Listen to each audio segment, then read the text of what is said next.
ఈ వార్తలను సమర్పిస్తున్నవారు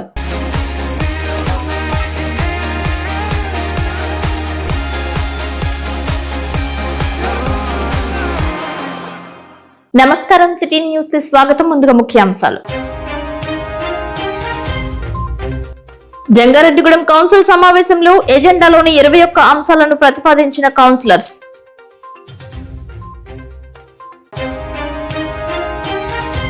ఎగువ ప్రాంతాల్లో కురుస్తున్న వర్షాలకు పెరుగుతున్న గోదావరి, అప్రమత్తమైన అధికారులు.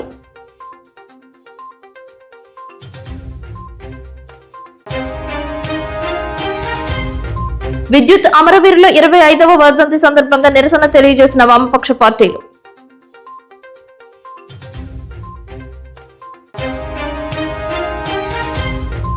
రజకుల సమస్యలను పరిష్కరించాలంటూ ఉన్న పశ్చిమ గోదావరి జిల్లా రజక జన సంఘం అధ్యక్షులు చిలకలపల్లి కట్లయ్య.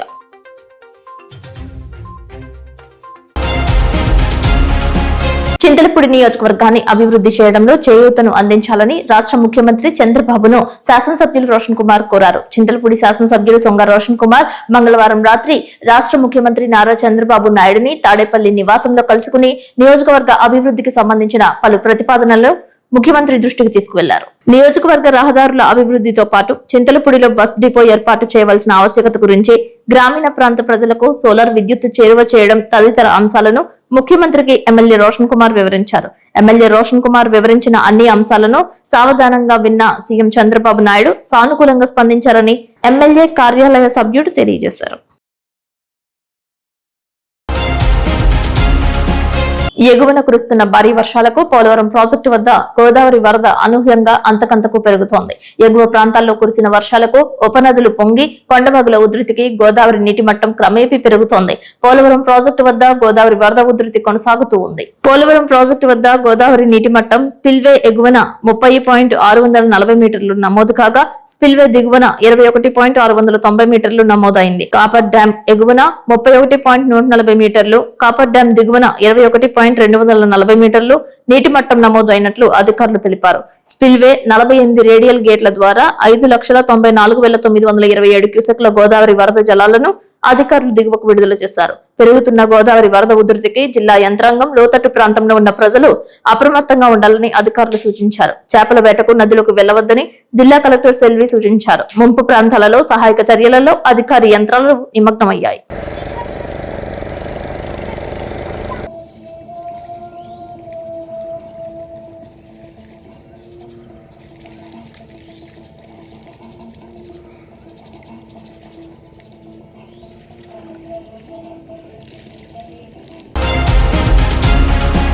జంగారెడ్డిగూడెం మండలం శ్రీనివాసపురం 3వ వార్డు సభ్యులు పారేపల్లి నాగార్జున దంపతులు అభయాంజనేయ స్వామి గుడి వద్ద వరసిద్ధి వినాయక స్వామి పూజ కార్యక్రమంలో ఉభయదారులుగా వ్యవహరించి పూజలు చేశారు. 3వ వార్డు సభ్యులు నాగార్జున దంపతులు అన్నప్రసాద వితరణ చేసినట్లు ఉప సర్పంచ్ పోనాటి శ్రీనివాసరావు తెలిపారు. ఈ కార్యక్రమంలో గ్రామస్తులు చిన్న పెద్ద తేడా అని లేకుండా భారీ స్థాయిలో పాల్గొన్నారు. మండల కేంద్రమైన కామవరపుకోటలోని వీరభద్ర కాలనీలో కురుస్తున్న భారీ వర్షాలకు వరద నీరు ఇళ్లను చుట్టుముట్టింది. గత ఎన్నో సంవత్సరాలుగా కాలనీవాసులు డ్రైనేజ్ నిర్మాణం చేపట్టాలని, వరద నీరు ప్రవహించేలా చేయాలని అధికారులను, ప్రజాప్రతినిధులను కోరుతూనే ఉన్నారు. పట్టించుకునే నాదుడు లేకపోవడంతో భారీ వర్షాల సమయంలో వరద నీటిలో విషక్రిములు, పాములు కొట్టుకు వస్తున్నాయని ఆందోళన వ్యక్తం చేస్తున్నారు. అధికారులు స్పందించాలని కోరుతున్నారు.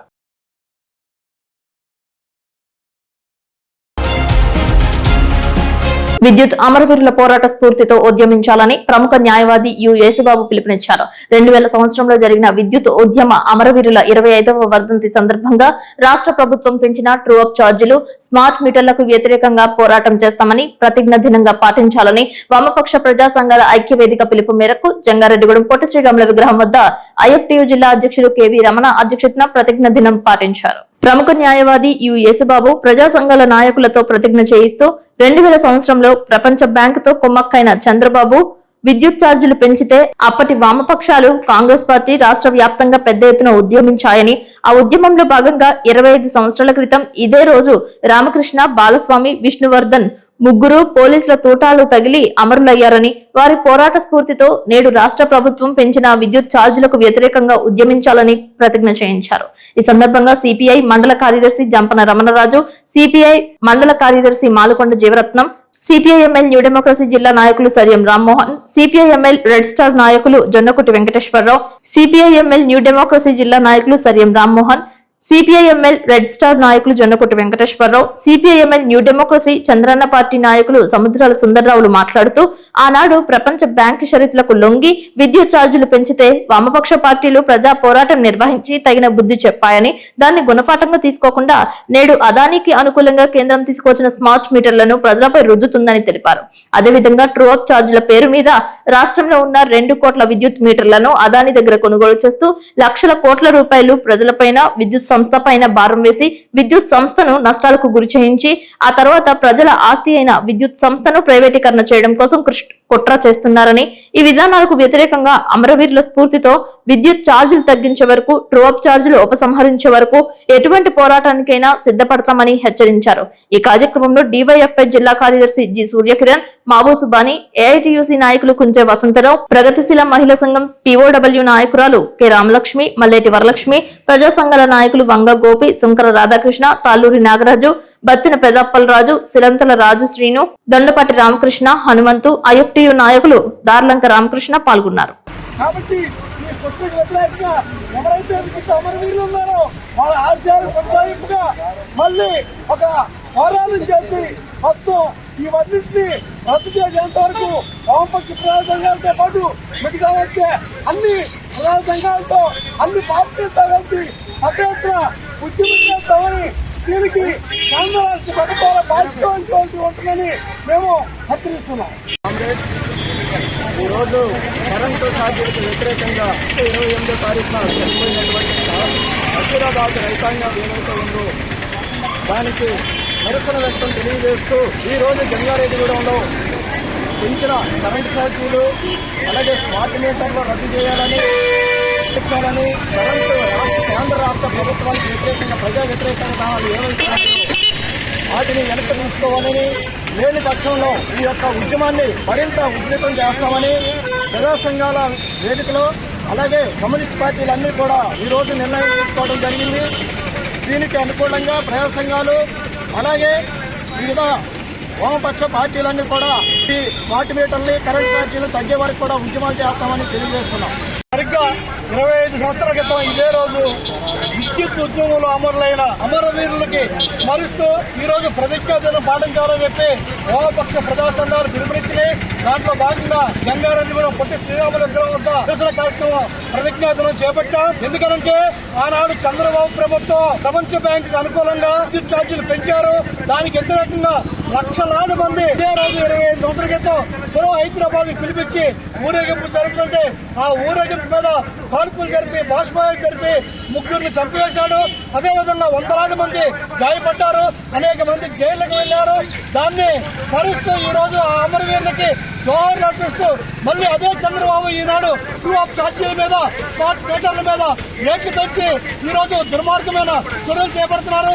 దీనికి వ్యతిరేకంగా ప్రజా సంఘాలు ఉద్యమిస్తామని చెప్పి ఈ రోజు ప్రతిజ్ఞాను పాటించి హెచ్చరిస్తున్నాం. ఆధ్వర్యంలో ఏదైతే గతంలో 2000 సంవత్సరంలో చంద్రబాబు ముఖ్యమంత్రిగా ఉండగా అమరవీరులు కొట్టబెట్టుకున్నారు, కాల్పులు జరిపారు, రక్తపాతం జరిగింది.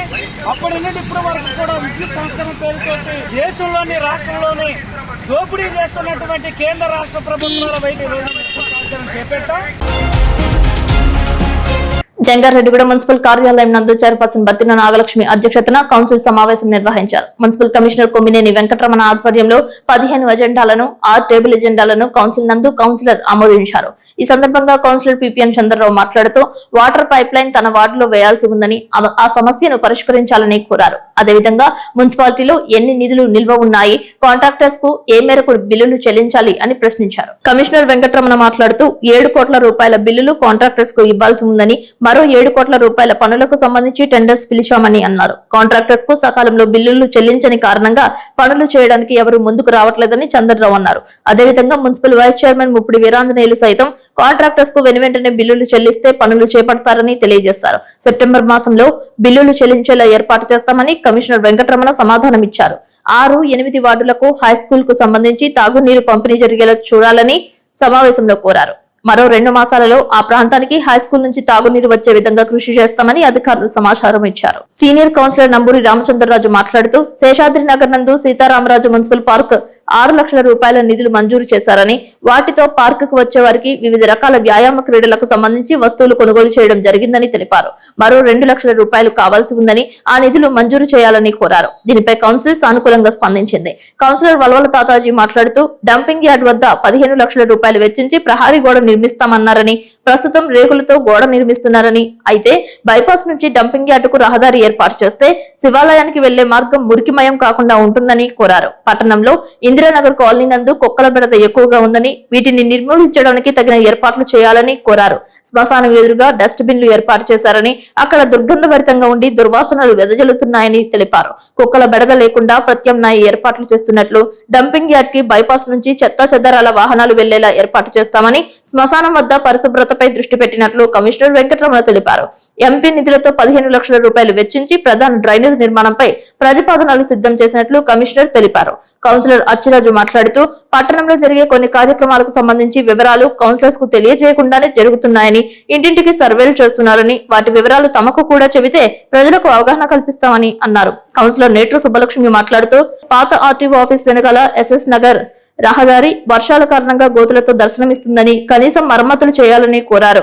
వార్డులలో చెత్తా చెదారాలు తీసుకువెళ్లడంలో పారిశుద్ధ్య కార్మికుల అలసత్వం కనిపిస్తుందని ఆరోపించారు. వీటిపై చర్యలు తీసుకుంటామని తెలిపారు. నూతనంగా ఏర్పాటు చేసిన బోర్లకు మోటార్లు ఏర్పాటు చేసి వినియోగంలోకి తీసుకురావాలని పలువురు కోరారు. చిన్న రిక్వెస్ట్ కమిషనర్ గారు, రేకు షెడ్ వేసినా సరే ఆ ట్రాక్టర్స్ దారి బైపాస్ నుంచి దిగాలి పెట్టండి సార్. శివాలయం వెళ్ళేదాకా ట్రాక్టర్ బైపాస్ నుంచి అటు దారి ఇచ్చుకుని అటు ఇల్లేలా పెట్టుకుంటే ఇటు అసలు మనకి ఈ లేకపోతే ఈ తుక్కు వేయటం వల్ల పాత వర్షం నుంచి ఒకటేదాకా స్పీడ్ బ్రేకర్ వల్ల ఆ లారీ వేసిన తుక్కు కూడా రోడ్డు మీద పడుకుంటే చివరి దాకా అలాగే ఉంటుంది సార్. అదొక చిన్న రిక్వెస్ట్ ఏంటంటే శ్మశానం ఎదురుకుండా 4-3 రోజులకు రిమూవ్ చేస్తున్నారు. ఎవరికి అక్కడ ఏం జరిగినా వచ్చి ఆ శ్మశానం కాడికి వచ్చి ప్రశాంతంగా కూర్చుంటానికి లేకుండా అది ఆ పందులు ఆ కుటుంబంతో చాలా ఎదురుకుండా ఇబ్బందిగా ఉంటుంది సార్. ఆ బిన్స్ ఫిల్ అయిన తర్వాత కంపల్సరీ తీయట్లేదని అంటలేదండి. తీసే లోపల రోజుకి ఈజీగా ఒక 5-6 మంది బాడీస్ వస్తున్నాయండి. అక్కడ సంబంధించిన వ్యక్తులందరూ మొత్తం పట్టణానికి సంబంధించిన వ్యక్తులందరూ అక్కడ చూడంగానే అక్కడ ఎదురుకుండా చాలా దుర్గంధంగా ఉంది సార్. అదొకసారి దృష్టిలో పెట్టుకోండి సార్. ఒకసారి బిన్స్ తీయొద్దు అంటున్నారు సార్. బిన్స్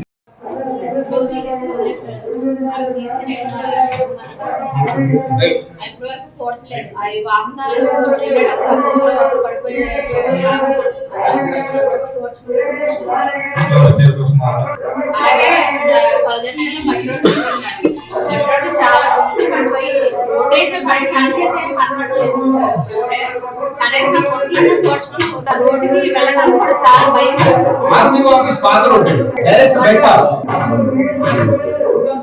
లక్షలు తీర్మానం అయింది. కానీ యాక్చువల్ గా అక్కడ పిల్లలకి అందరికీ పుట్టింగ్ చేయాలంటే వాళ్ళు ముందు పేమెంట్ కట్టాలండి. వాళ్ళకి పేమెంట్ ముందు కడితే ట్రాన్స్పోర్టింగ్ ఒకటి అవుతుంది, 2 లక్షలు అవుతుందండి. కానీ మనం 6 లక్షలు పెట్టాలి. ఎందుకంటే వాళ్ళు కనుక్కున్నాను, నేను రాజుగారే మాట్లాడారు. ఆ ఏరియా అంతా పెద్దది అవడం వల్ల మనకి మా ఏరియాకి వాటర్ రావట్లేదండి. అదే డ్రింకింగ్ వాటర్ కింద వాళ్ళు భావించి తాగుతారు. కాబట్టి గతంలో మేము కౌన్సిలర్ ఉన్న టైంలో కూడా అడగడం జరిగింది. అప్పుడు 40 లక్షల రూపాయలతో పైప్ లైన్ మన హై స్కూల్ దగ్గర నుంచి బలరామ ఏజెన్సీ వరకు వేయడం జరిగింది మేడం. తర్వాత మొన్న మనకి ఒక 2 బోర్డులు కూడా అలాట్ చేయడం జరిగింది. ఇంకా వర్క్ అంతా కూడా కంప్లీట్ చేసి 6, 7, 8 వాటికి సంబంధించి ఎస్సీ ఏరియాకి ఆ డ్రింకింగ్ వాటర్ వచ్చే విషయంలో శ్రద్ధ తీసుకుని నెక్స్ట్ మీటింగ్ కల్లా అరేంజ్ చేయాల్సింది కోరుతా ఉన్నాను. అయితే ఆ పైప్ లైన్ అది బాగా ట్యాంక్ వరకు తోడాల్సి వస్తుంది. ఆ పైప్ పెంచబడిపోయి నీరు లీక్ అవుతుంది. యాక్చువల్గా అది పైప్ లైన్ మొత్తం చేంజ్ చేయాలి. అలాగే లోకేష్ నగర్లో బోర్ ఉంది. అయితే అక్కడ ఉన్న వాళ్ళకి వేరేగా 1.5 మీటర్లో పైప్ లైన్ వేస్తే ఆ ఉన్న ఉపయోగపడుతుంది మోడల్ తులుతు నుంచి. ఎందుకంటే బోర్ డౌన్లో ఉంది, ఇట్లా అప్లో ఉంది. దాన్ని నేరుగా ఖర్చు చేసి పెడతారని దాన్ని తీసుకోవడం కోసం ఇంటర్నేషనల్ ఏర్పడం జరిగిందండి. కాకపోతే చైర్మన్ గారు 6 లక్షలు సరిపోతున్న ఉద్దేశంతో తగ్గించారు. అది తర్వాత చైర్మన్ గారు దృష్టిలో పెడితే అంటే కాంట్రాక్ట్ బేసిస్ లో 2 లక్షలు, 2 లక్షలు పెడదాం, అలా కానిచ్చేద్దామని చెప్పారు. దాని మీద అది ఇమీడియట్ గా శాంక్షన్ పంపించి అది వెంటనే పిలిపించి ఆ వర్క్ స్టార్ట్ చేయవలసిందిగా కోరుకుంటున్నాను.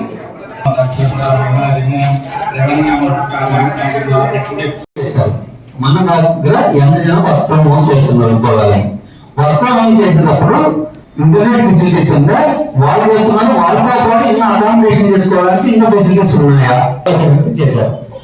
దాంట్లో ఎగ్జాంపుల్ మన దగ్గర నేను వర్క్ ఫ్రమ్ హోమ్ చేస్తున్నాను అంటే నాకు సపరేట్ ఒక రూమ్ టైం ఉంటుంది, దాంట్లో నేను చేస్తుంటాను. నాతో పాటు ఇంకొక అకామిడేషన్ ఉంటుంది, మనకు ఇంటర్నెట్ ఉంటుంది, అన్ని ఫెసిలిటీస్ ఉంటాయి కాబట్టి ఆ రూమ్ నుంచి కూర్చొని వర్క్ చేయడానికి ఉంటుంది. అలాగే కొన్ని సీట్లు వీళ్ళు సర్వే చేసినప్పుడు ఆ ఫ్యామిలీ సర్వే చేసినప్పుడు కొన్ని అడిషనల్ సీట్స్ ఏమైనా ఉన్నాయి. ఆర్థిక అసమానతలకు గురైన రజకులను అన్ని విధాలుగా ఆదుకోవాలని పశ్చిమ గోదావరి జిల్లా రజక జనసంఘ అధ్యక్షులు చిరుకలపల్లి కట్లయ్య అన్నారు. పెదపాడు మండలం తొండపాడు గ్రామంలో ఆయన మీడియాతో మాట్లాడారు. ఆంధ్ర రాష్ట్రంలో రజక వృత్తిదారులు పడుతున్న అనేక సమస్యలను నేను ప్రభుత్వం దృష్టికి తీసుకెళ్లడం జరిగింది. ముఖ్యంగా బీసీ కార్పొరేషన్ అధికారుల ద్వారా ఆంధ్ర రాష్ట్రంలో రజకులు ఏ రకమైనటువంటి ఇబ్బందులు పడుతున్నారు, వారి సమస్యల గురించి అడగడం జరిగింది. రాష్ట్రం మొత్తం మీద 30,300 గ్రామ పంచాయతీలు ఉన్నాయి. ఆర్థిక, సామాజిక, రాజకీయ రంగాల్లో వెనుకబడుతున్న రజక వృత్తిదారులకు కూటమి ప్రభుత్వం సహాయం చేయడానికి ముందుగా వచ్చింది.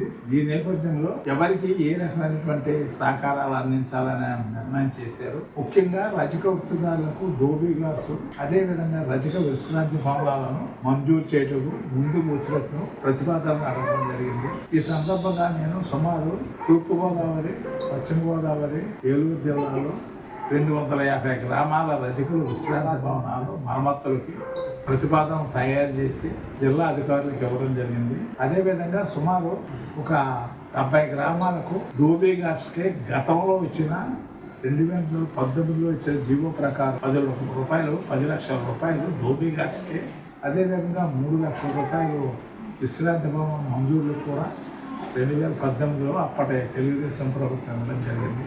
ఈ ప్రకారంగా త్వరలో మేము ఇచ్చినటువంటి ప్రతిపాదన ప్రకారంగా తప్పనిసరిగా మోటారు, బోటు, ఎలక్ట్రికల్ కనెక్షన్ విశ్రాంతి భవనం కొన్ని గ్రామాలకు, అదేవిధంగా ఏ గ్రామాలకైతే విశ్రాంతి భవనాలు శిథిలావస్థలో ఉన్నాయో అటువంటి వాటికి కూడా 3 లక్షల రూపాయల నిధులు విడుదల చేసి సుమారు 25 లక్షలు ఉండే ఆంధ్ర రాష్ట్ర రజకులకు, అదేవిధంగా ఎస్పెషల్లీ ఉమ్మడి పశ్చిమ గోదావరి జిల్లా రజకులకు తప్పనిసరిగా సహాయం చేసి రజకులు ఆదుకుంటారని ఈ రోజు నాడు నేను ఏలూరు దొంగపాడులో మాట్లాడటం జరిగింది. బంగాళాఖాతంలో అల్పపీడనం కేంద్రీకృతమైనట్లు వాతావరణ శాఖ తెలియజేసింది. దీని ప్రభావంతో పలు ప్రాంతాలలో మోస్తరు నుంచి భారీ వర్షాలు కురుస్తున్నాయి. విస్తృతంగా తేలికపాటి నుంచి మోస్తరు వర్షాలు కురవడం కారణంగా పల్లపు ప్రాంతాలు జలమయమయ్యాయి. శ్రీకాకుళం, విజయనగరం, మన్యం, అల్లూరి జిల్లాల్లో మోస్తరు నుంచి భారీ వర్షాలు వర్షించాయి. పశ్చిమ గోదావరి, ఏలూరు, ఎన్టీఆర్, గుంటూరు జిల్లాలో మోస్తరు నుంచి భారీ వర్షాలు కురిశాయి. మిగతా జిల్లాల్లో తేలికపాటి వర్షాలు ఉంటాయని అధికారులు తెలిపారు. తీరం వెంబడి 40-60 కిలోమీటర్ల వేగంతో ఈదురుగాలులు వీస్తున్నాయి. మత్స్యకారులు వేటకు వెళ్లకూడదని ఇప్పటికే అధికారులు ఆదేశాలు జారీ చేశారు. వినాయక మండపాల నిర్వాహకులు జాగ్రత్తలు తీసుకోవాలని సూచించారు. ప్రజలు అప్రమత్తంగా ఉండాలని విపత్తుల నిర్వహణ సంస్థ ఎండీ ఫక్కర్ ఖాన్ కోరారు.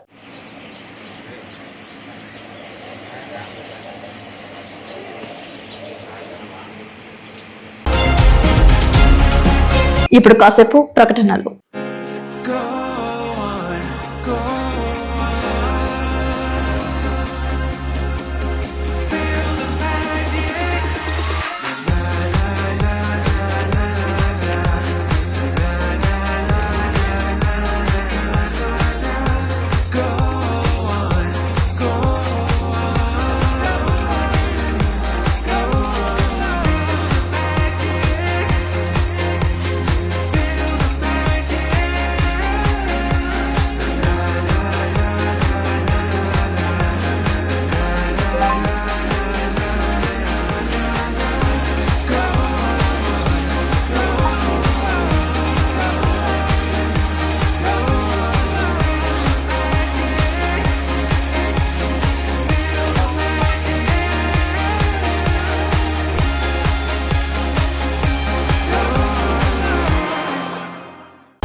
జంగారెడ్డిగూడెంలో కొన్ని చోట్ల జరుగుతున్న వినాయక చతుర్థి నవరాత్రి ఉత్సవాలలో భాగంగా న్యూ భక్తాంజనేయ స్వీట్స్ అధినేత గుబ్బల రాంబాబు లడ్డు ప్రసాదాన్ని విరాళంగా అందజేశారు.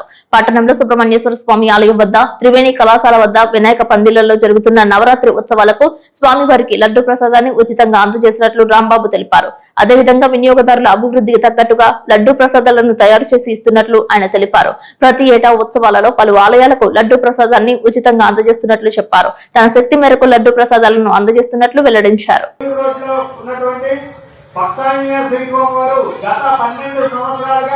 స్వామివారి చేతిలో ఉంచినటువంటి మొదటి లడ్డూను విరాళంగా ఇస్తా ఉన్నారు. వారికి వారి యొక్క కుటుంబ సభ్యులకు స్వామివారి విద్యార్థులు ఉండి వారి చేయి వృత్తి వ్యాపారాలు జన్యుల ప్రవర్తమానంగా అఖండ అష్టైశ్వర్య భోగభాగ్యాలు కలగాలని కోరి ప్రార్థిస్తున్నాము. బొట్టాయిగూడెం మండలం కొమ్ముగూడెం నుండి వెంచేసి ఉన్న శ్రీ శ్రీ శ్రీ విజయ గణపతి స్వామివారి ఆలయం వద్ద చవితి మహోత్సవాలు కన్నుల పండుగ జరిగాయి. ఈ సందర్భంగా స్వామివారి మండపారాధన, పూజా కార్యక్రమాలకు ఉభయదారులుగా కోసూరు నరేష్, కోట లక్ష్మీ దంపతులు వ్యవహరించారు. సాయంత్రం 6 గంటలకు లక్ష్మీ గణపతి స్వామివారి పంచామృత అభిషేకం, విజయ గణపతి స్వామివారి పడి పూజ కార్యక్రమం చిరంజీవి శోభన్ బాబు ఆధ్వర్యంలో జరిగాయి. నామ సంకీర్తన అనంతరం స్వాములకు అల్పాహారం ప్రసాదాన్ని విజయ గణపతికి ఆలయ కమిటీ సభ్యులు ఏర్పాటు చేశారు.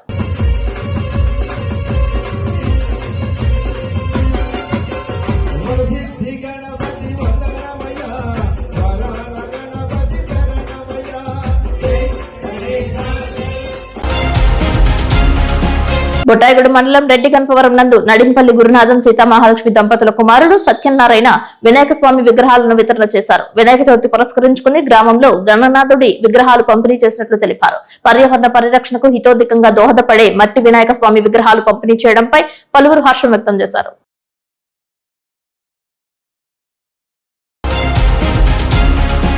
చింతలపూడిలో తమ్మిలేరుకు వరద ఉధృతి పెరుగుతూ వస్తోంది. తెలంగాణలో వెన్సూరు, అస్పరోపేట, సత్తుపల్లి మండలాల్లో గత రాత్రి నుంచి కురుస్తున్న భారీ వర్షాల కారణంగా తమ్మిలేరు నదికి వరద ఉధృతి పెరిగింది. ఈ వరదతో చాట్రాయి మండలం చిన్నంపేట, చింతలపూడి మండలం శివపురం గ్రామాల మధ్య ఉన్న కాజ్వేపై నీటి మట్టం ప్రమాదకరంగా పెరుగుతోంది. ప్రస్తుతం 500 క్యూసెక్ల ఇన్ఫో వస్తున్నట్లు ఏఈ లాజర్ బాబు తెలిపారు. ఈ పరిస్థితిని అధికారులు నిశితంగా పరిశీలిస్తున్నారు.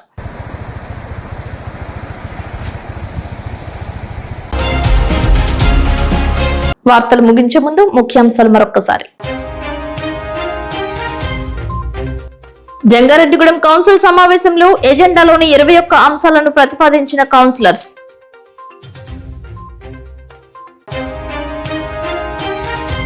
ఎగువ ప్రాంతాల్లో కురుస్తున్న వర్షాలకు పెరుగుతున్న గోదావరి, అప్రమత్తమైన అధికారులు.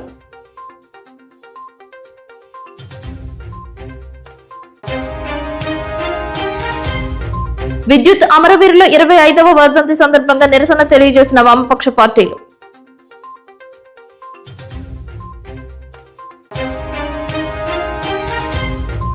రజకుల సమస్యలను పరిష్కరించాలంటూ ఉన్న పశ్చిమ గోదావరి జిల్లా రజక జన సంఘం అధ్యక్షులు చిలకలపల్లి కట్లయ్య.